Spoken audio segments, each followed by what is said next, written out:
Ladies and gentlemen, you're about to witness one of the most legendary games in chess history. We're going back to the USSR Chess Championship of 1957, to a battle that defined a legacy. This is the game that earned Mikhail Tal his Grandmaster title. Yes, imagine playing just one game, and becoming a Grandmaster. Welcome to Checkmate Chronicles. I'm your host, Young Lord, and today, we meet the Magician of Riga. In this game, Bukhuti Gurgenidze plays the white pieces, and Tal, the magician himself, commands the black. Bukhuti opens with d4. Tal replies with knight to f6, heading into an Indian game. Bukhuti plays c4. Tal responds with c5, the Benoni Defense. White pushes forward with d5, and Tal challenges it with e6. Bukhuti develops with knight to c3. After the exchange on d5, Tal plays pawn to d6. Next, Bukhuti brings in knight to f3, and Tal prepares a fianchetto with pawn to g6. Bukhuti grabs space with e4, and Tal completes the fianchetto, bishop to g7. White plays bishop to e2, and both players castle kingside. Tal activates his rook with rook to e8, Bukhuti defends the center, knight to d2. Tal now plays a strange-looking move, knight to a6. Now, let me tell you something about Tal. He didn't just see good moves.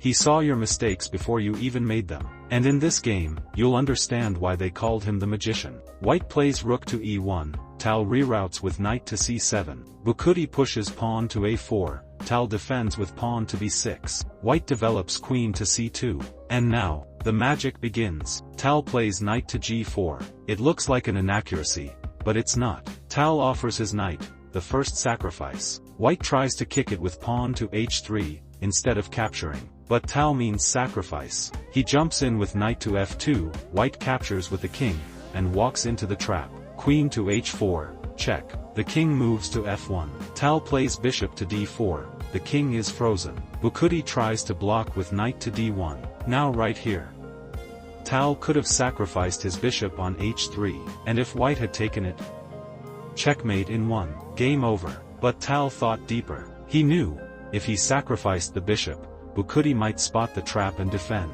And Tal couldn't allow that. He wanted Bukhuti to feel safe, to believe he was still in control, to think the danger had passed. And then, Tal played a move no one expected. Queen to h3, a queen sacrifice. He gave away his queen, not just to win, but to create. This wasn't a chess move. This was a masterpiece being painted on 64 squares. White responds with bishop to f3, Tal calmly plays queen to h2, White develops knight to e3, Tal strikes with f5. White repositions knight to c4, Tal captures on e4. White recaptures with bishop to e4, but Tal keeps going. Bishop to a6, pinning the knight. White again plays bishop to f3, Tal slides over, rook to e5. White activates the rook, rook to a3. Tal doubles up, stacking the rooks. White plays bishop to d2.